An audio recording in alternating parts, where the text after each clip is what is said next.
Today's show features the third and final interview from the Bremerton Ferry excursion that I took with Kip in August of 2024, in which we speak with Kris, who is headed out on a work trip.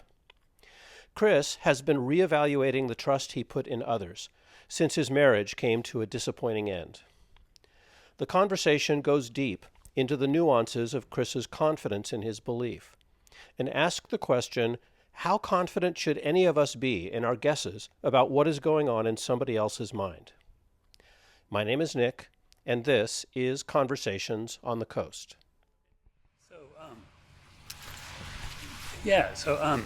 Basically, what we try to do is we try to examine the reasonings that get to a person's belief, and sometimes a common question I'll ask is like, what is something that a deeply held belief that you have that would change your behavior if you found out that it was no longer true?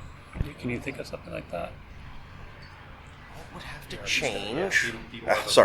What would have to change for me to change my behavior? Well, something that would be a revelation that would get me to change my behavior. Yeah. That's a tough question. A tough question because there's so many things that could present themselves as a new and challenging belief that would get me to look at them and determine whether or not that is something that I could believe in, or is actually a fact and I should be changing. For example, in some of the bygone eras, there were groups of individuals that thought that the Earth was flat. Yeah. Well, they proved that it was round. That's earth-shattering news to some people, right? If someone were to present something that is of that same magnitude, that yes, it would be something that it would take me a while to get used to and become accustomed to, but I would not fear going to that new mindset. It would be an interesting challenge, though, and there have been many things in my life that I've learned that have become that kind of a challenge, not necessarily in an earth-shattering way, but just in a perspective manner. Does this answer your question, sir? Yeah, I think that's. I think what we're looking for is like we usually look for like a truth claim, and then we go, and then when we can settle on that, we don't expose so much like well, what is my opinion on it, but what are all the steps that got you to that truth claim? So can you think of maybe a truth claim? A truth claim. Let's see here. What is a good truth claim that I would know that would... So, for an example, we had, on the way over, we had somebody that was talking about politics. Like, she didn't... a candidate that she thought was going to win wasn't... she realized that she had a faith in people that was different than what it actually was. So we kind of... and it doesn't have to be politics. It could be... any claim at all, really. In fact, he actually he had a episode that dropped today about the round Earth, and I'm not as good at round versus flat, and I'm not. He explained it, examined that truth claim very well, and I probably it might be a little challenging for me, but well, let's see here.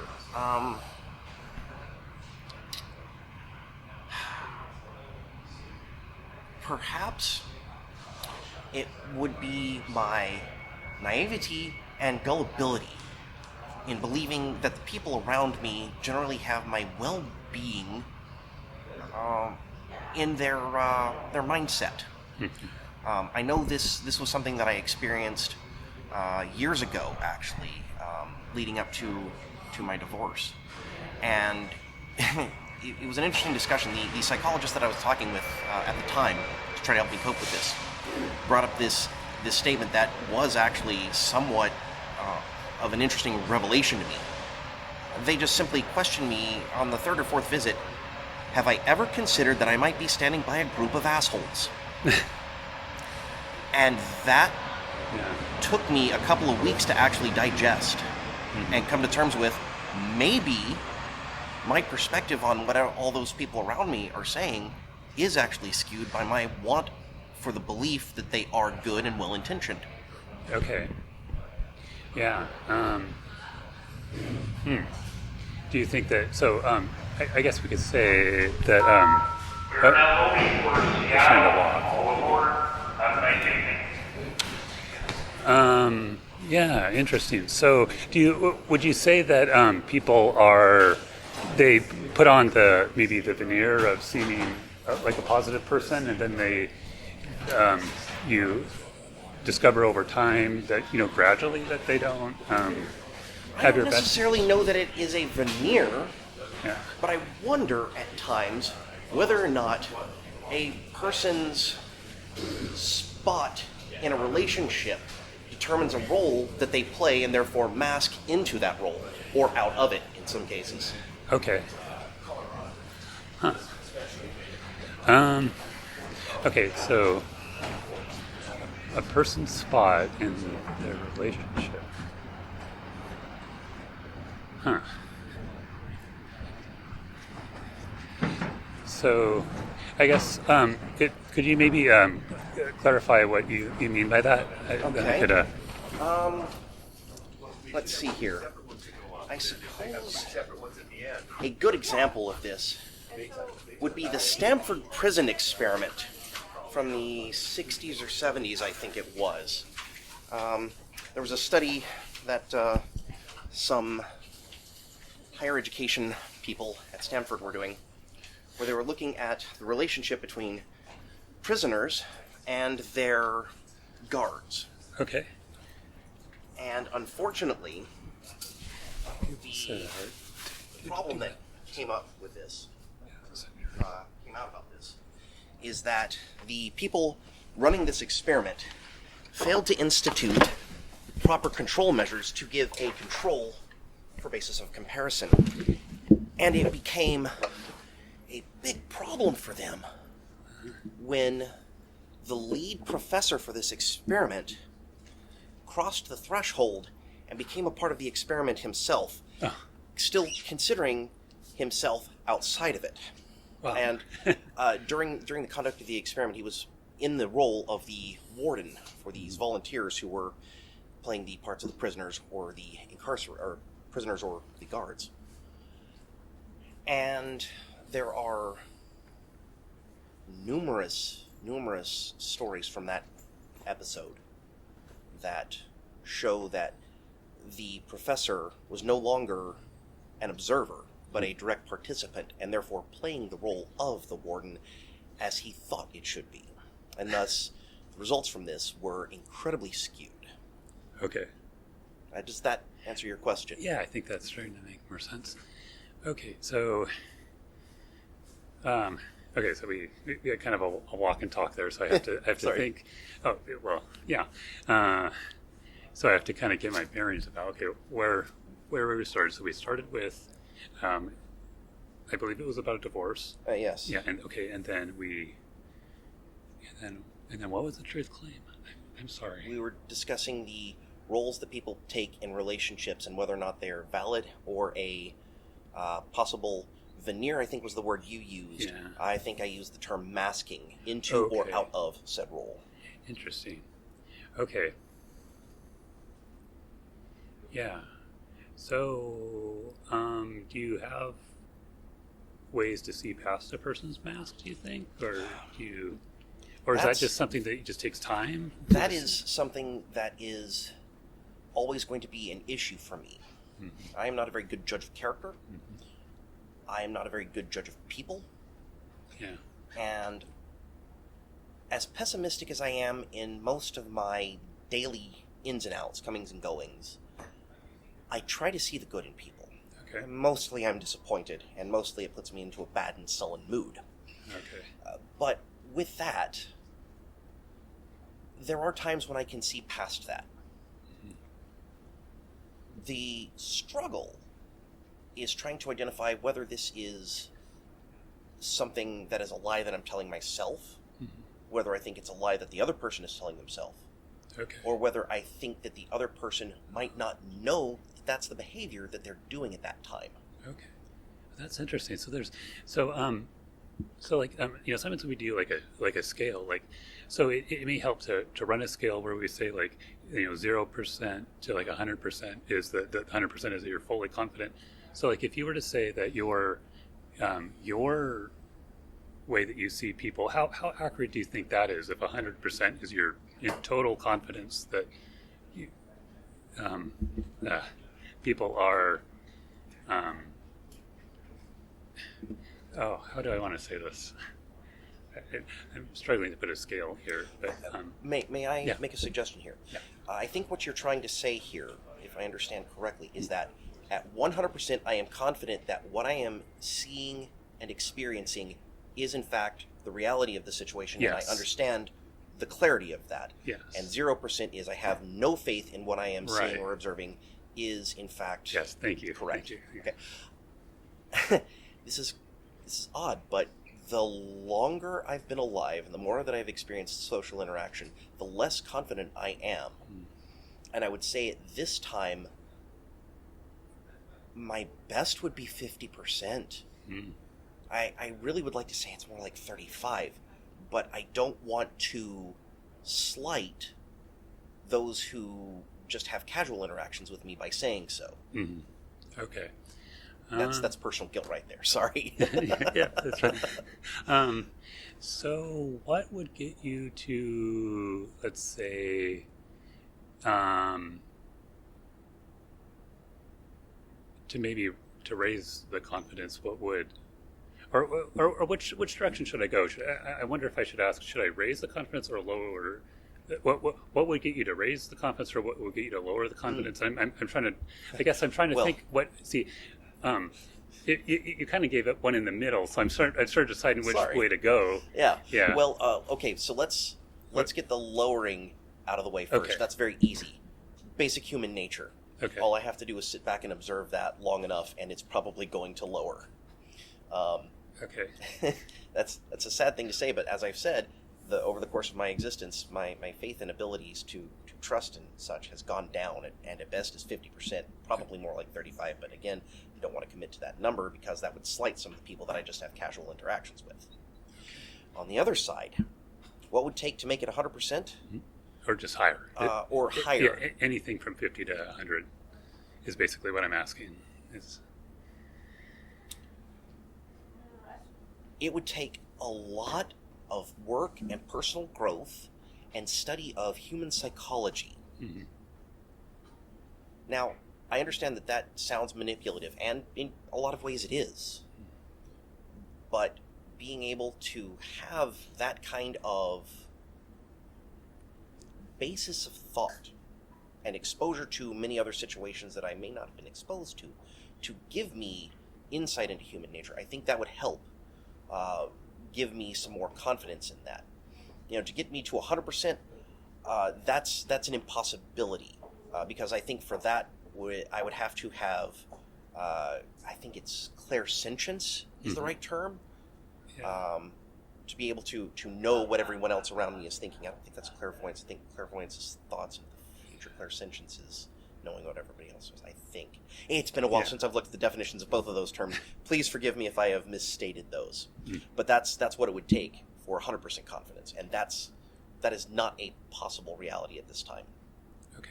And then, so as long as we're defining things, also another thing I might want to define is what do you have a definition of human nature? A lot of people I find have very, very different definitions of that word. So I don't think I've ever been asked that question before. That's a good question. Oh, that's great. Definition of human nature. That's something that I am going to have to contemplate. Yeah, it seems like one thing that a lot of people can't come to terms on. They can't agree around that definition. Yes. So it's human nature is hard to define in one aspect because the nature of humanity is free will and the ability to choose, and it could be good, bad, or just in between. Okay. So to try to define something that has such unpredictable variance, it's difficult. If we were to just boil that down to mathematical terms, that's like trying to invent your own new form of calculus. Okay. From having only basic algebra. It's Interesting. It's not something that you could really just go and do without a lot of study, and even then, that might not come to the right conclusion. Okay. Huh. All right. Okay, so where are we? Where should we go? I don't know. At the beginning, there was an interesting inflection point because you were talking about like you had this belief that everybody around you had your best interests at heart, and then you had a divorce, and after that, you spoke with a therapist, and you thought, well, maybe that confidence was not well grounded. So I haven't heard a confidence scale yet. So I wonder what his confidence would have been before divorce and after divorce on that claim, and where he is now. Oh, okay. Well, that's a very good question. Because we talk about a 0 to 100% scale of confidence. Yeah. Like, what was your confidence in that belief? Beforehand, I'd say probably 60 to 75%. Okay. And now it's, at best 50%. Really want to say 35, but again, I don't want to slight those people that I have only minor interactions with. You did talk about confidence. Yes. I remember Yes. you saying 35%. Yes. Yeah. The thing before the divorce, I think I was allowing myself to look in a much more positive way at the world instead of a more realistic way. And I attribute some of that, a little bit of that to my upbringing, some of that to my schooling, and some of it to other things that school counselors and general therapists, people that I've met have said. It's like, in a broad sense, the Monty Python song, Always Look on the Bright Side of Life, is how I've, up to that point in time, really tried to do, even though it didn't work. And I would just kind of slog through it and say, yes, just put that smile on and keep going, and it's going to get better. It's going to get better.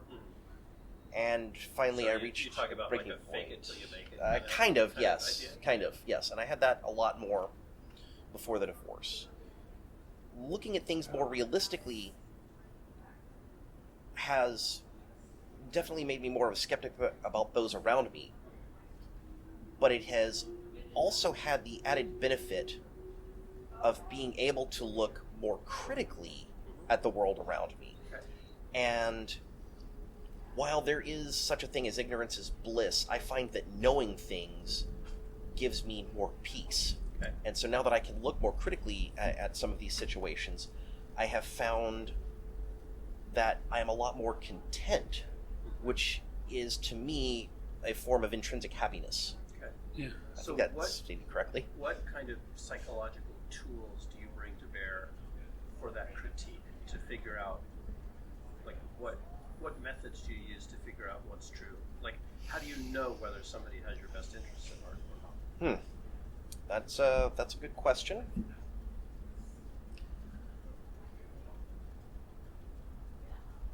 How do I do this? Honestly, it's situational. It's situational. A lot of what is done in the world is situational. You have to look at everything that you're doing in a vacuum. I understand that, trends, historical data points do show a direction. But let's be honest, there are people that have had many problems in life and then suddenly they hit a point and then they start doing excellent in life. So past performance is no indication necessarily of future performance. And in that, looking at any given situation, I have to say, okay, these are the things that I know from the past. These are the things that I have done in the past, and these are the outcomes. Is this situation the same or different? And most of the time, I come up with the situation is different because there are slight variances. It's like watching a leaf fall from a tree, or even holding a handful of leaves. You drop them all from the same point, they go in all sorts of different directions. Of course, there's a standard deviation bell curve that you can look at and see, well, they're most likely going to fall in this, and you can use some educated guesswork for a situation that you're involved in to figure out, well, it should be somewhere around here. That's bitten me in the ass, too. Why is thinking about, like, statistical variances in a general population a good reason to believe that any given person has your best interest? Wow, this is another good question.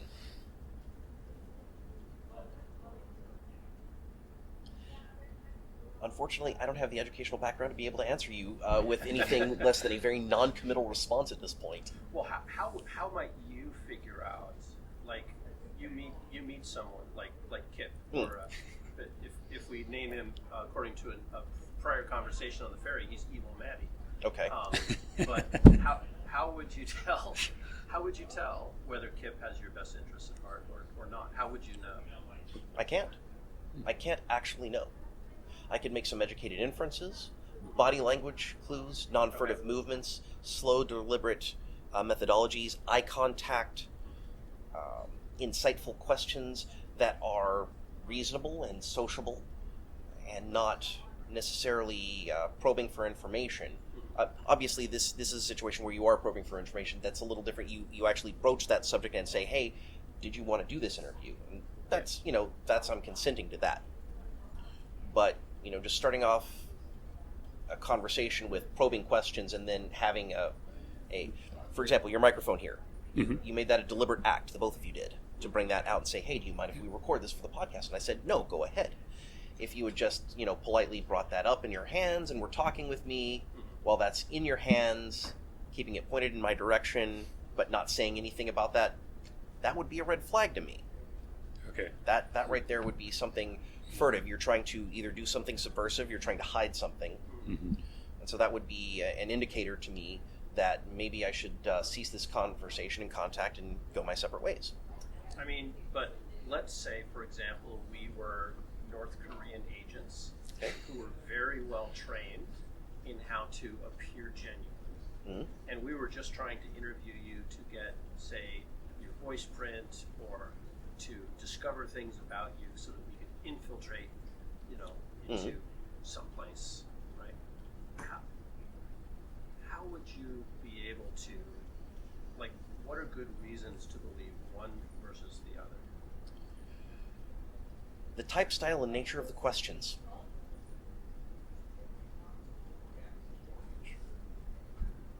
Okay. Anything else? So the nature of the question. Yes. So Sorry, what did you say your social security number was? I'm kidding. Okay. Okay, so are you saying that maybe you pick up on a question could imply negative intent, and then you say, oh, It wouldn't necessarily have to be negative intent. Leading open-ended questions can get lots of people in trouble. It's what prosecutors and defense attorneys do all the time on the witness stand, leading and open-ended questions. mm-hmm. And so with certain questions like that, I become very leery, and I will tend to shut up. I cannot tell you a specific type of question. I cannot give you a specific question or an example of this. Yeah. It's just one of those things that over time I have become accustomed to recognizing without thought. Let me rephrase, without much thought. There is always thought and deliberacy in most of the things that I do. Would you say this is intuition? No, it's a different feeling. Okay. Intuition, for me, when I have an intuition moment, I actually get kind of a physiological reaction, physiological response to it. You've heard people talk about the gut feeling. It's one of those things that I feel in my core, in the core of my body. Some of these other open-ended leading questions, that's much more of a cerebral kind of feel. And I don't like to use the term feel very much because feelings are so subjective. I think the best explanation of that I ever heard of came from a movie in the 1980s. Fred Ward, Joel Grey, Kate Mulgrew, Reba Williams, The Adventure Begins. Nice. And the comment was, you feel hot, you feel cold, you feel afraid. And that, as a very young child, when I saw that film, made a very long impression on me. I was like, feelings are just that, they're feelings. fast forward till I'm in my early to mid-20s, and I heard a friend of mine who was in college at the time complaining about some of these questionnaires that she was being given. She was like, why are they asking me my feelings? I don't feel anything about these questions. They should be asking us what we think. And that was another aha moment for me. So it's something I think, vice what I feel. And those two things combined have made me very acutely aware of certain questions. Yeah. I think. All right. So you're so feeling. So some combination of thinking and feeling. Yes. Or is it something that you have learned, like in learned experience? If I say yes, I'm a liar. If I say no, I'm not giving you factual information. I've never had any formal training in that. Okay. So saying that I have learned it is not something that I think I would be comfortable with saying. So that's not really the right right thing. If I use the phrase, I just kind of picked it up over time. Yeah. That is a form of learning, but there's no objective quality evidence to say that, yes, you actually learned this. Yeah. It's just Is it an experience? Experience maybe, yes. Why is your experience a good reason to believe that, that Kip is a good person? Make it specific. It's not.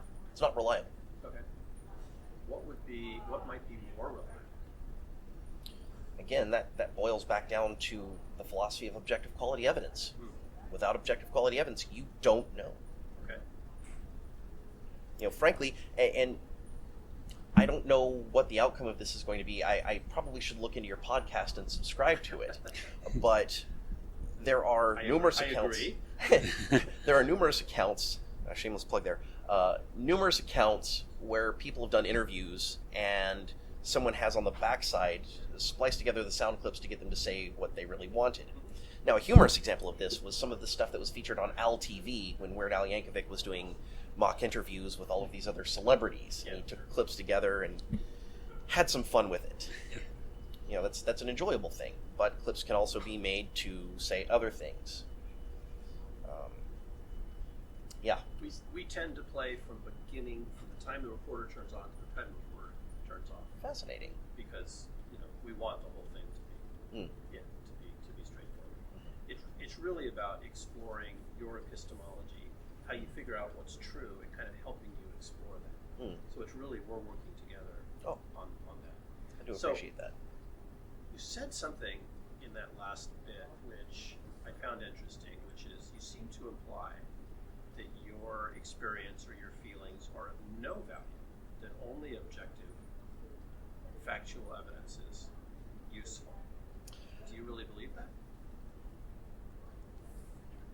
Again, I have to default to my previous answer of if I say yes, I'm a liar. If I say no, I'm not giving you the truth. I cannot say that it is not of value. 64 million years of evolution of the human species, give or take, proves that experience does have a value. Feelings do have a value. We got together as a society for collective protection, for collective food stores and such. Those were feelings that we developed over time. Yeah. I can't say that they're not of value, but the things that I tend to value and tend to respect more than feelings are objective quality evidence. Other things that might be related to that would be having a very logical explanation from how you got from point A to point D. Yeah. Conventional wisdom says you go from point A to point B to point C to point D. Some people bypass points B or C or both of them and arrive at D. Some of them have some other very wild detours and still end up right at the end, maybe for the wrong reason even. So, some kind of a logical form, I would consider that not necessarily objective quality evidence because that's, again, some form of anecdotal evidence. It's your belief at that time, which may or may not be factual. But it is useful in helping to determine the end result, which I believe for the question purposes of this interview was determining whether or not there was some goodness in people from my viewpoint and how I would determine that. Yeah. So it sounds like your experience or your gut feel is not valueless, but if you were to assemble an array of tools to figure out, like, let's stick with Kip's sincerity. Sure. What would the rest of those tools be, and how would you rank them in terms of their effectiveness? Oh, jeez. So we've got your gut feel, right? We know where that. What percentage? If let's say the sum total of, however imperfect, the sum total of your ability to figure out whether Kip's a good dude, what percentage of that set of tools is your gut feel?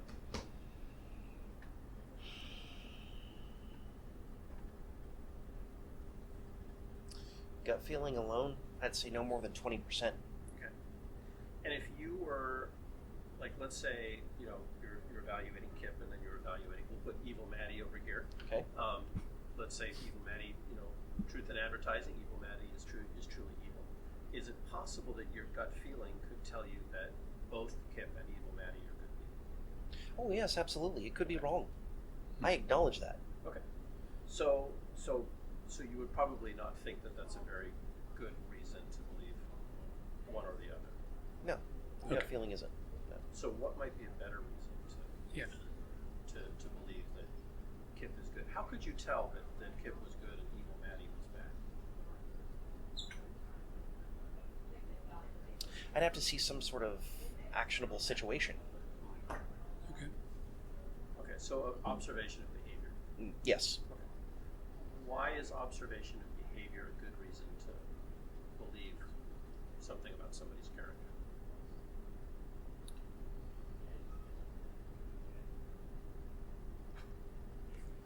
People have a tendency to act as they truly are under situations which may be of a duress nature. Okay. Or of an abnormal situation. For example, a gentleman is walking down the road, and there is a building that is undergoing some maintenance, and a man is on a ladder. The man on the ladder has a hammer in his hand. For some reason, he drops it. The gentleman walking down the street, seeing this, could say something like, "Look out," to anybody that might be in the area. That would be an indication of a good person. Or that could also be the indication of a lazy person who doesn't want to stand around and file a witness statement after the fact. So, again, the observation there gets a little subjective. Yeah. But trying to keep within the spirit of, I think, what your question was, if the man were to take some kind of action to protect someone else, that is definitely an indicator for me of a good person, or at least some good intent. Okay. Another example would be the situations that we read about in the occasional newspaper of a small child running into the road and someone darting out to grab them to stop them from being hit by an oncoming vehicle. Yeah. Another, I think this was in Seattle a couple of years ago, the bus driver had a heart attack and one of the passengers got up and actually got the bus steered over to the side. Wow. And then got the passengers coordinated to get emergency services there. I think it was Seattle. I know it was a big city, and I'm pretty sure it was Seattle. It's been a few years since I saw that one. There was some news footage on it, because I guess the bus had a closed-circuit television camera recording the events as it happened. So, why is seeing someone run out in the road to save a kid from getting hit by a bus a good reason to make a judgment about their character? It's not. It's not. Okay. I'd like to consider that a completely selfless act. I don't know what's really going on in the person's mind. It might be selfish. I'd have to talk to the person afterwards. I really would not want to believe that it's a selfish act to do so. But some people are like that. Yeah. So what's a better reason than your gut or observation of behavior? You're really getting specific on this. Trying to narrow it down. I like this. It's very, very Well, you challenging. keep telling me your reasons are no good, so I'm trying to look at No. I cannot give you just one definitive answer on that.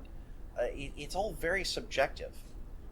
The best I can do in any of these situations is to hope that my learned experience combined with any kind of a gut feeling that I have, any kind of empirical, objective quality evidence that I can gather, actionables, observations, I can hope that all of that data combined will give me a reasonable profile of what I am observing and how I should respond to that. And so much as that is said, perhaps the best outcome would be that there is goodness out there still. Cool. Do you have anything else to? I don't know. I think, I guess so. We've kind of settled on a, yeah, I don't know if I have anything else to add. Cool. Do you have any questions for us or feedback? No questions or feedback related to the interview, but I do want to take down some information from you on your podcast. Yeah, when we there's get done. there's a QR code right there that'll take you right to it. I don't have a camera phone. Oh, Oh, cool. cool. Do you have an email or phone number that I could text you? Yes, absolutely. Information? Absolutely. Tell you what, as a matter of fact, if you want to give me your contact information, I will contact you when if this goes on the Absolutely. podcast. You can All right, put your- yes. put your Thank information you. there. And then I will. So you can get text messages. Just Oh, not- yes. Yeah. Cool. I'm going to give you my email here because that's the more reliable way to get a hold of me. Sounds good.